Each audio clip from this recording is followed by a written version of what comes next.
Love, more fight from you. Yeah, what is it? Your own pop. What did you say? Say what read? Jadi, hi guys, jadi kita mau makan. Assalamualaikum warahmatullahi wabarakatuh. Hai guys. Jadi kita ini dari kelompok 3 akan menjelaskan mengenai Peradaban Islam pada masa Daulah Umayyah di Damaskus. Aku Fatul Tazkiyah Nufus, absen 8. Aku Griselda Talita Harun, absen 10. Aku Ramezana Syama Karim, absen 18. Dan aku Tabina Nidia Pramesti, absen 24. Cekidot. Setelah itu ketegangan pun mereda dan umat Islam Daulah Umayyah merupakan daulah Islam pertama yang didirikan setelah masa kepemimpinan Khulafaur Rasyidin. Daulah Umayyah didirikan oleh Umayyah bin Abu Sufyan pada tahun ke-40 Hijriah. Pada masa pembentukan daulah ini melewati beberapa proses yang cukup panjang, dari masa akhir kepemerintahan Ali bin Abi Thalib hingga masa awal kepemerintahan Umayyah bin Abu Sufyan. Yang pertama yaitu Perang Siffin. Pada masa akhir kepemerintahan Ali bin Abi Thalib diwarnai oleh serangkaian pemberontakan yang terjadi. Pemberontakan yang ini terjadi diakibatkan oleh ketidakpuasan sekelompok masyarakat terhadap sikap yang dilakukan oleh Ali bin Abi Thalib terhadap pembunuh Utsman bin Affan. Setelah itu, maka muncullah atau terjadilah Perang Jamal yang diprakarsai oleh Tolha bin Ubaidillah, Zubair bin Awam, dan juga Aisyah radhiyallahu anha. Namun pada akhirnya perang ini berakhir damai. Kebijakan Ali yang mengganti beberapa gubernur dari hasil pilihan oleh Utsman bin Affan menimbulkan berbagai gejolak di berbagai wilayah. Muawiyah bin Abu Sufyan yang terkena dampak tersebut tidak ingin melepaskan jabatannya sebelum Ali bin Abi Thalib menindaklanjuti kasus Utsman bin Affan. Namun, Khalifah Ali bin Abi Thalib yang merasa dirinya seorang khalifah berhak untuk memecat Muawiyah bin Abu Sufyan. Dan juga Khalifah Ali bin Abi Thalib merasa bahwa belum saatnya untuk menghukum para pembunuh Utsman bin Affan, dikarenakan untuk meredam amarah gejolak amarah pada umat Islam pada masa transisi. Masing-masing pihak tetap bersikukuh terhadap pendapat masing-masing, sehinggalah terjadi Perang Siffin. Perang Siffin berlangsung selama beberapa hari pada bulan Dzulhijjah pada tahun 36 Hijriah. Pada saat kelompok Ali bin Abi Thalib mulai menampakkan tanda-tanda kemenangan atas kelompok beliau, kelompok Muawiyah pun mengangkat mushaf Al-Quran sebagai tanda perdamaian. Yang kedua yaitu tahkim. Setelah melakukan berbagai pertimbangan, akhirnya kelompok Ali bin Abi Thalib menyetujui perdamaian tersebut, dikarenakan agar tidak ada korban atau korban jiwa lagi yang berjatuhan. Setelah itu, mereka pun mengembalikan kesepakatan kepada kitabullah dan juga menunjuk dari pihak masing-masing untuk melakukan perundingan. Pihak Ali bin Abi Thalib mengutus Abu Musa al-Asy'ari, lalu di pihak Muawiyah bin Abu Sufyan mengutus Amr bin Ash.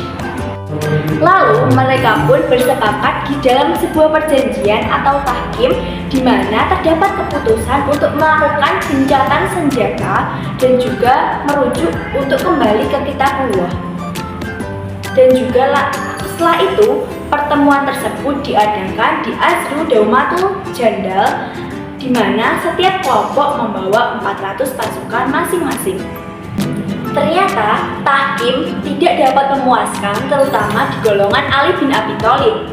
Namun, sedangkan pada golongan Muawiyah bin Abu Sufyan malah mendapat keuntungan dari tahkim tersebut, di mana Muawiyah bin Abu Sufyan malah bertambah kuat kekuasaannya dikarenakan dari tahkim tersebut keputusan akan dikembalikan kepada umat Islam. Dari tahkim tersebut Muncullah kekecewaan dari golongan Ali bin Abi Thalib yang selanjutnya mereka memisahkan diri atau keluar dari golongan tersebut dan menamainya dengan golongan Khawarij. Yang ketiga ada Amul Jamaah. Setelah Ali bin Abi Thalib wafat, maka dibaiatkanlah Hasan bin Ali sebagai khalifah selanjutnya. Hasan bin Ali sendiri memiliki pandangan yang lebih baik terhadap kondisi di lingkungan sekitarnya. Dan juga Hasan bin Ali tidak menyukai kekacauan dan lebih menyukai terhadap perdamaian dan juga persahabatan bagi kaum muslimin. Bahkan beliau rela turun dari jabatannya dan juga membuat perjanjian persahabatan atau perdamaian yang dimana terdapat beberapa syarat yang telah disetujui oleh kedua belah pihak.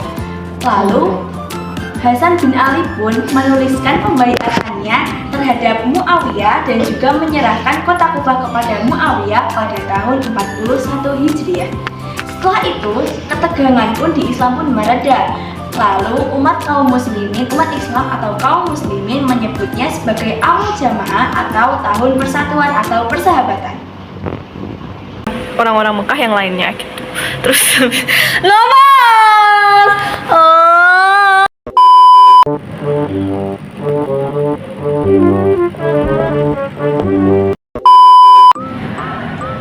Halo guys, jadi di sini aku bakal jelasin tentang khalifah Daulah Umayyah di Damaskus. Yeay. Nah, sebenarnya itu ada banyak guys, ada 14-an gitu. Tapi aku bakal ngerangkum dan sharing-sharing ke kalian gitu. Nah, jadi yang pertama itu adalah Khalifah Muawiyah bin Abu Sufyan. Nah, beliau ini lahir 15 tahun sebelum Hijriah. Udah lama banget. Nah, terus habis itu beliau ini masuk Islam itu pas ada peristiwa Fathu Mekah gitu. Dan beliau itu ngebawa keluarga-keluarganya, terus ngebawa penduduk Mekah yang lainnya gitu guys. Terus habis itu beliau itu jadi sahabatnya Nabi gitu loh, sahabatnya Rasulullah Shallallahu Alaihi Wasallam. Terus habis itu jadi juru tulis wahyu Al-Quran. Nah, Muawiyah ini masanya itu sekitar 20 tahunan gitu. Nah, setelah itu di masanya beliau itu kayak ada beberapa kebijakan, tapi aku bakal nyebutin 2. Jadi yang pertama itu beliau itu memperluas wilayah Islam. Yang kedua beliau bentar aku lupa. Yang kedua itu mengubah fungsi Baitul Mal. Jadi Baitul Mal itu awalnya buat harta kekayaannya masyarakat, kekayaannya umum, kekayaannya rakyat gitu, kayak umum gitu. Tapi di kebijakannya Muawiyah itu Baitul Mal itu dialihfungsikan, pokoknya jadi fungsi kekayaannya raja doang gitu. Oke, kita lanjut. Yang kedua itu ada Yazid bin Muawiyah. Nah, itu khalifah kedua setelah Muawiyah. Jadi Yazid ini waktu itu lahir itu 22 Hijriah. Terus habis itu Yazid kan naik tahta ya. Tapi orang-orang itu kayak bukan orang-orang sih, sejumlah tokoh di Madinah itu kayak nggak mau membayatnya gitu loh. Terus akhirnya itu beliau itu mengirim surat ke gubernurnya Madinah. Nah, jadi pokoknya semua orang itu harus tunduk sama dia, benar-benar semua orang itu harus tunduk sama dia gitu. Nah, terutama itu buat masyarakat Hijaz, buat warga Hijaz itu secara keseluruhan itu benar-benar harus tunduk sama dia. Tapi ada tokoh, ini salah 2. Ada 2 orang, itu namanya Husain bin Ali sama Abdullah bin Zubair. Nah, 2 orang ini tuh kayak di saat semua orang pada tunduk ke dia itu, tapi 2 orang ini itu nggak mau, bener-bener nggak mau banget. Nah, pokoknya akhirnya mereka tuh nggak, termasuk orang-orang yang nggak tunduk sama si Yazid ini. Nah, terus habis itu pokoknya di saatnya Yazid ini kayak masyarakat Islam itu kayak banyak banget pemberontakan gitu loh guys. Jadi kayak banyak perseteruan gitu, jadi kayak kurang rukun. Terus habis itu pokoknya perpecahan gitu. Terus kita beralih ke yang khalifah ketiga, itu ada Muawiyah bin Yazid. Ini Muawiyah part 2 ya guys, part 2. Jadi ini tuh anaknya Yazid bin Muawiyah yang satu. Jadi terus habis itu pas akhirnya udah selesai masa jabatannya yang Yazid. Nah, beliau ini ngangkat anaknya yaitu Muawiyah part 2. Muawiyah 2 itu tuh waktu itu berusia 23 tahun. Pas gantiin Yazid pas waktu itu 64 Hijriah ya guys. 64 Hijriah. Tapi yang Muawiyah 2 ini beda banget sama ayahnya. Kayak beliau itu orang yang soleh, masya Allah. Terus habis itu pokoknya nggak berwatak keras, terus nggak suka perperangan, nggak suka berantem gitu. Terus kayak pokoknya damai banget gitu loh orangnya. Tapi ada tapinya lagi.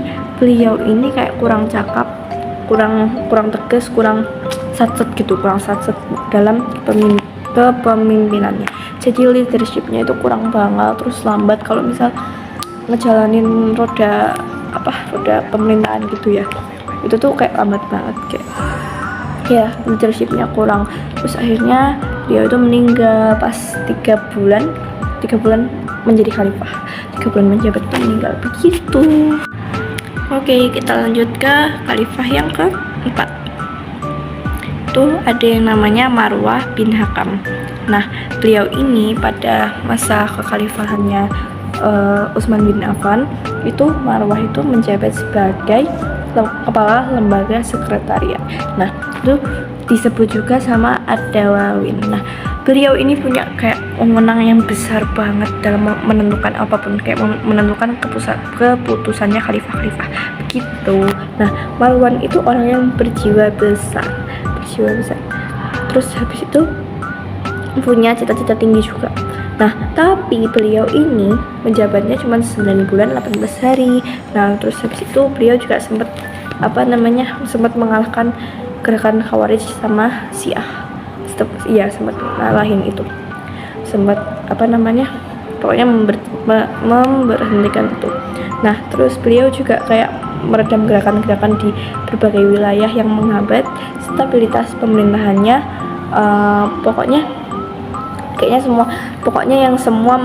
Semua yang menghambat dia itu dia kalahin semua.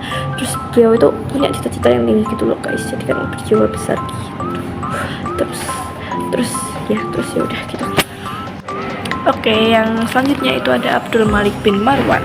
Nah, beliau itu menjadi khalifah pada tahun 65 Hijriah. Terus tentang waktu beliau menjadi khalifah itu sekitar 21 tahunan gitu. 21 tahunan ya. Nah, terus habis itu pada saat Muawiyah menjadi khalifah, beliau itu sempat diangkat jadi gubernur di Madinah. Walaupun pas itu tuh beliau tuh masih 16 tahun guys, masih benar-benar kayak remaja banget gitu kan. Beliau itu orangnya fakih banget, kayak benar-benar ngerti agama banget. Terus beliau itu belajar dari agama itu soalnya itu dari para fuqaha, terus ulama sama ahli zuhud itu. Jadi ya nggak heran lah ya kalau beliau itu benar-benar yang seahli agama itu. Nah, terus orangnya itu kokoh pendirian, nggak mudah goyah gitu, jadi konsisten. Terus dalam keadaan pun beliau selalu kayak mengedepankan agama gitu. Pokoknya orangnya agamis banget, islamis banget, terus islamik banget. Nah, terus habis itu beliau juga pintar dalam mengatur roda pemerintahan gitu, kayak orangnya tuh amanah banget gitu. Terus pokoknya kepemimpinannya jos banget pokoknya.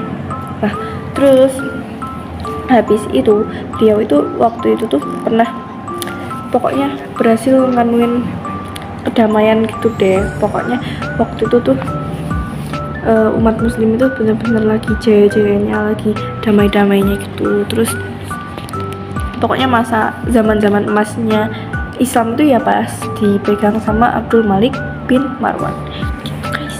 Terus beliau itu kayak ngediriin banyak banget masjid kan, makanya kan gak heran kalau misal itu tuh zaman emasnya muslim gitu pas di Daulah Umayyah itu.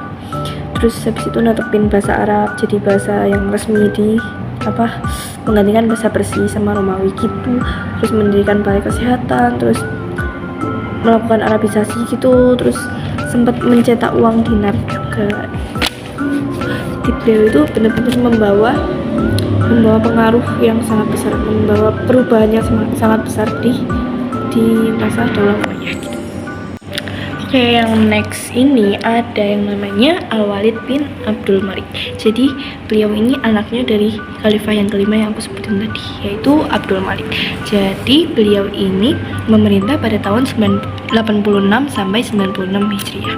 Terus beliau ini tuh pada masanya itu kayak wilayahnya itu luas banget. Terus banyak melakukan ekspansi wilayah gitu sampai ke beberapa wilayah-wilayah tertentu. Terus itu tuh sekaligus menjadi kebijakan dakwahnya, kebijakan dalam memimpinnya gitu. Terus beliau ini mampu memperluas wilayah kekuasaan Islam tuh sampai ke India loh guys. Bener-bener yang kayak beliau tuh bisa yang benar-benar memperluas wilayah Islam. Terus nggak cuma di India, itu beliau itu juga ke Afrika Utara, Maroko, terus sama Andalusia. Nah, kebijakannya itu juga ada yang menyebutkan kalau beliau itu membangun rumah sakit, terus panti jompo gitu, terus mengembangkan seni budaya juga. Terus selanjutnya itu ada Sulaiman bin Abdul Malik. Nah, beliau ini memerintah pada tahun 96 sampai 99 Hijriah. Cuman dikit doang gitu. Nah, di masa pemerintahan yang yang beliau itu jadi khalifah di pemerintahan itu. Nah, beliau itu ada terjadi jihad untuk menaklukkan Konstantinopel dan wilayah lainnya gitu. Terus di akhir masa pemerintahannya beliau itu menunjuk Umar bin Abdul Aziz untuk menggantikannya. Next kita ke Umar bin Abdul Aziz. Nah, ini yang dipilih sama khalifah yang ke-7 tadi. Nah, beliau ini memerintah pada tahun 99 sampai 101 Hijriah. Nah, kebijakan Umar bin Abdul Aziz itu menghidupkan kembali ajaran Islam yang berlandaskan Al-Quran dan As-Sunnah. Terus memajukan ekonomi. Terus beliau itu memajukan ekonominya itu dengan mengurangi pajak atas itu. Terus mengganti kedudukan gubernur yang tidak taat beragama gitu. Pokoknya beliau memperbaiki di bidang keagamaan juga, terus di bidang ekonomi juga, di bidang politik juga gitu. Terus yang selanjutnya itu ada Yazid bin Abdul Malik. Nah, ini tuh Yazid yang kedua.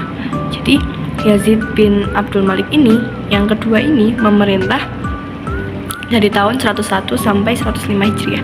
Terus ia menjadi khalifah itu saat berumur 36 tahun gitu.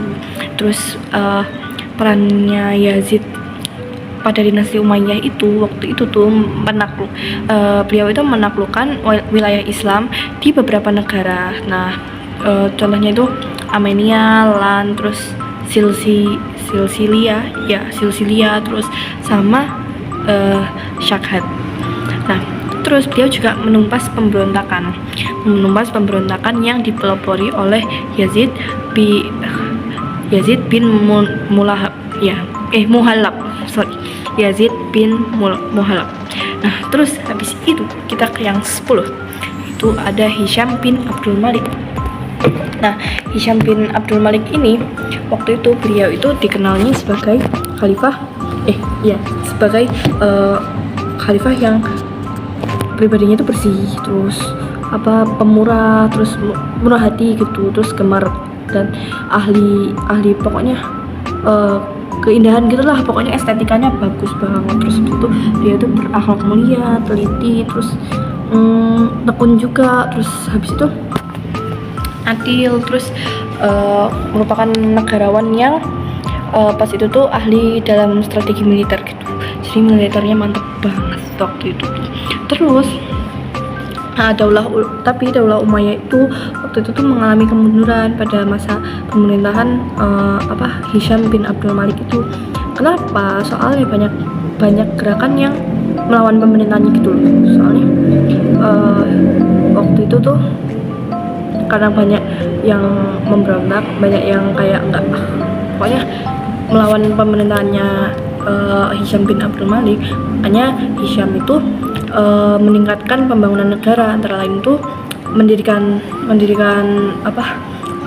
perusahaan kain sutra. Terus habis itu kayak beliau kan militernya mantap kan, jadi makanya membangun pabrik senjata gitu.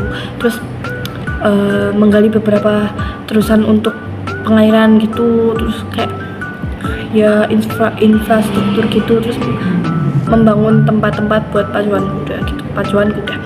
Terus kita beralih yang ke 11 ini ada Walid bin Yazid. Nah, beliau itu sempat naik itu ditentang banyak pihak gitu loh, karena akhlaknya tuh ya kurang lah, ya bisa dibilang nggak bermoral gitu. Soalnya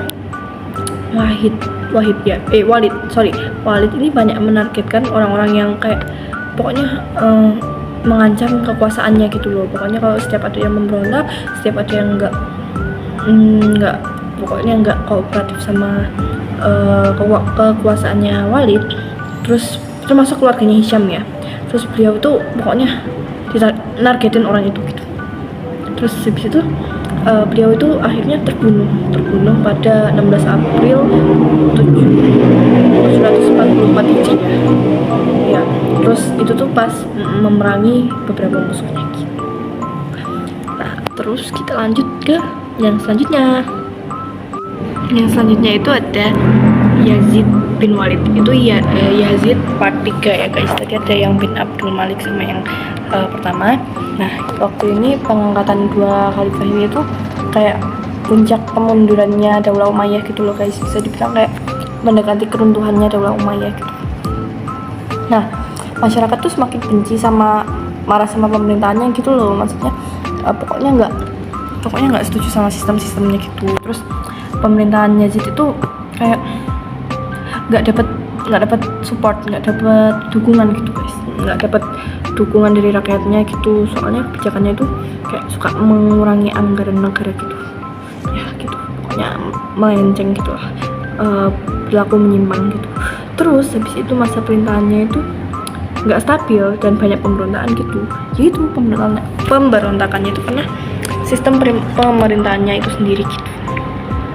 Bentar guys, aku capek ngomong. Oke, lanjut ke Ibrahim bin Walid. Ini anaknya Walid ketiga ya. Anaknya Walid ketiga ya. Terus beliau ini memerintah cuma 3 bulan doang dan dengan sukarela mengundurkan diri ya. Jadi baru memerintah 3 bulan langsung mengundurkan diri dan jabatan khalifah dari jabatan khalifahnya. Jadi dia baru 3 bulan langsung nggak kuat, aku resign aja. Terus kita lanjut ke Marwan bin Muhammad. Ini yang terakhir ya guys, ini yang ke-14. Oke, Marwan bin Muhammad ini cucunya yang Marwan bin Hakam, yang Marwan yang tadi aku yang bilang gitu. Nah, itu tuh keponakannya Abdul Malik bin Marwan juga, yang khalifah kelima. Nah, terus dia tuh kayak ahli negara yang bijaksana banget, kayak bijaksana ya gitu. Beberapa pemberontak itu bisa dikalahkan sama dia gitu loh, kayak sebab yang memberontak itu dia bisa mendinginkan suasananya itu, tapi dia tuh nggak mampu buat menghadapi gerakannya Bani Abbasiyah gitu. Jadi mulai kayak agak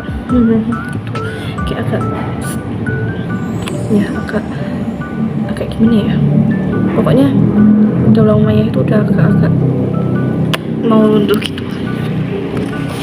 Nah, terus habis itu Marwan tuh melarikan diri ke Hurah. Nah, terus habis itu ke Damaskus lagi. Nah, terus habis itu Abdullah bin Ali itu ditugasin buat membunuh si Marwan bin Muhammad ini oleh Abbas Asyafah ya.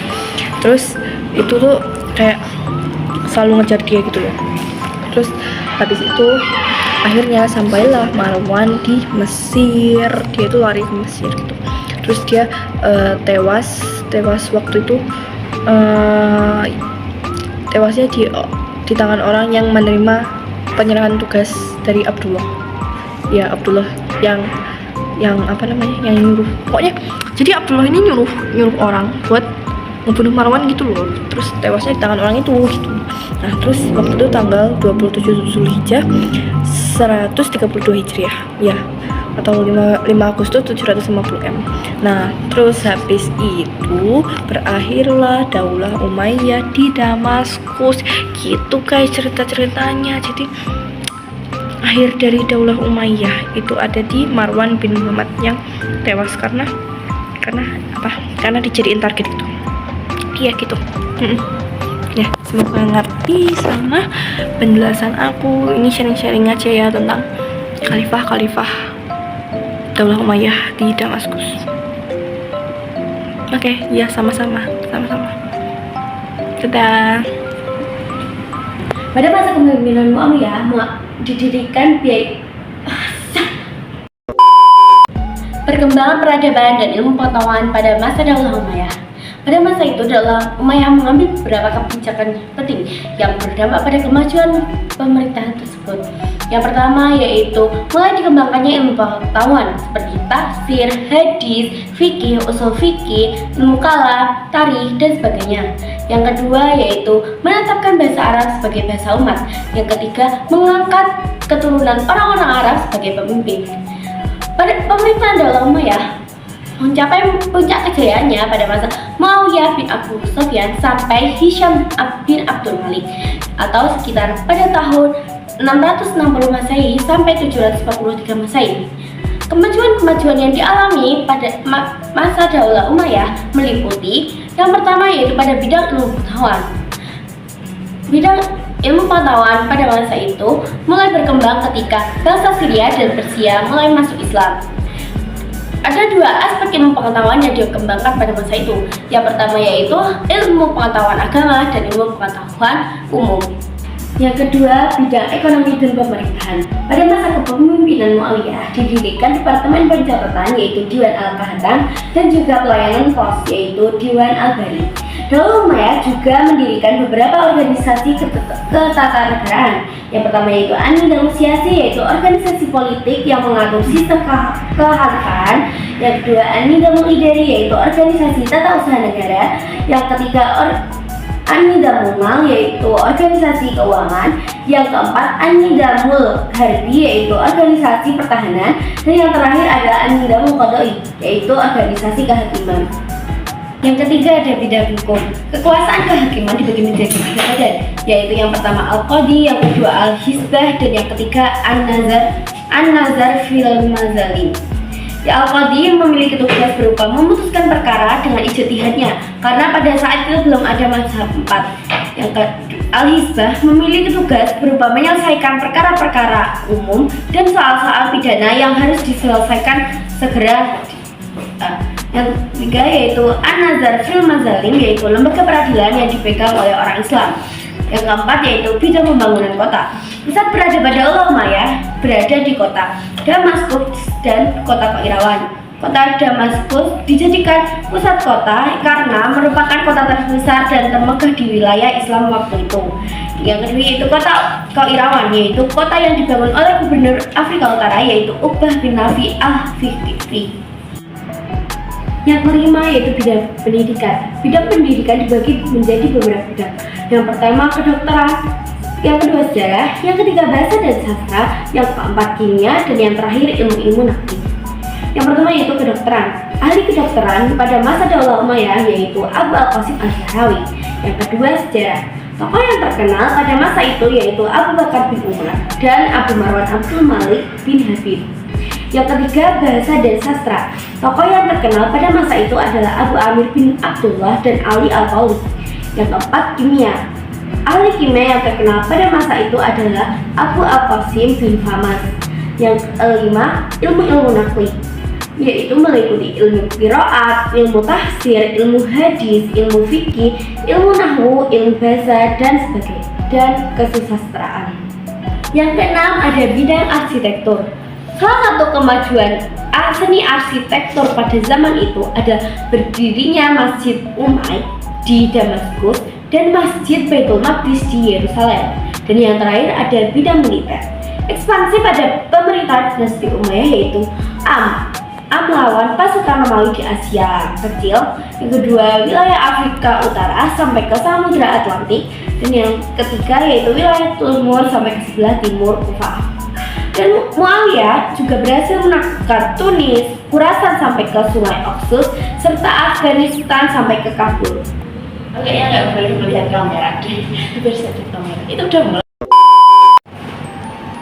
Setelah meninggalnya Khalifah Umar bin Abdul Aziz, kepemimpinannya dilanjutkan oleh Khalifah Yazid bin Abdul Malik.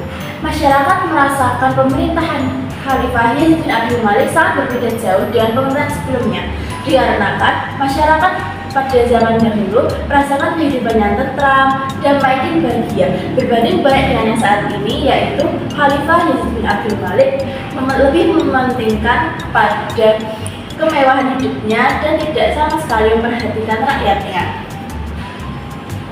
Selain itu, ada 6 faktor yang mempengaruhi runtuhnya Daulah Umayyah.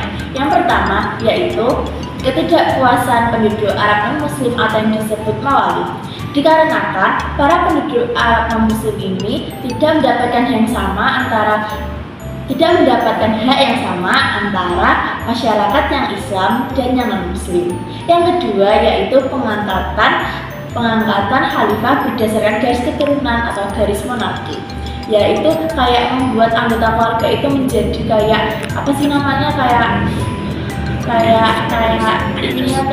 berebut kekuasaan agar bisa menjadi khalifahnya.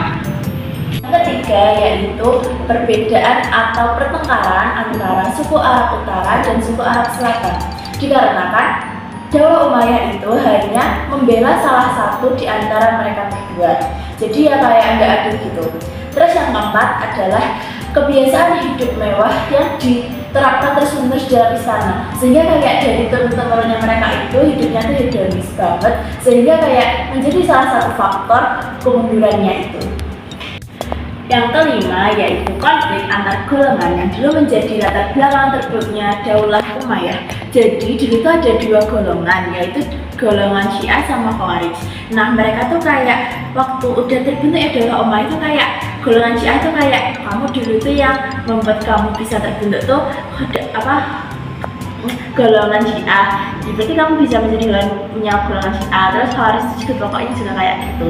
Terus terakhir yaitu yang keenam adalah menguatnya keturunan dari Abbasiyah. Nah pokoknya tuh Abbasiyah itu semakin menguat sehingga tuh Daulah Umayyah itu langsung bisa hancur seketika, karena Daulah Abbasiyah ini juga didukung oleh kaum Mawali tadi yang merasa tidak disamakan haknya, serta kaum-kaum yang merasa dikhianati oleh Daulah Umayyah. Sekian. Pada saat itu, Bani Umayyah terbelah menjadi 2, yaitu pada kepemimpinan Khalifah Marwan dan Khalifah Yazid. Khalifah Marwan berkuasa di wilayah semenanjung Tanah Arab dan Khalifah Yazid berkuasa di wilayah Wasif. Tetapi yang paling unggul adalah Khalifah Marwan di semenanjung Tanah Arab. Di lain hal itu, para pendiri Daulah Abbasiyah terus mengatur strategi untuk menumbangkan Khalifah Marwan dan pada akhirnya Daulah Umayyah runtuh.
Nah, udah pada paham belum nih tentang perkembangan Islam pada masa Daulah Umayyah di Damaskus?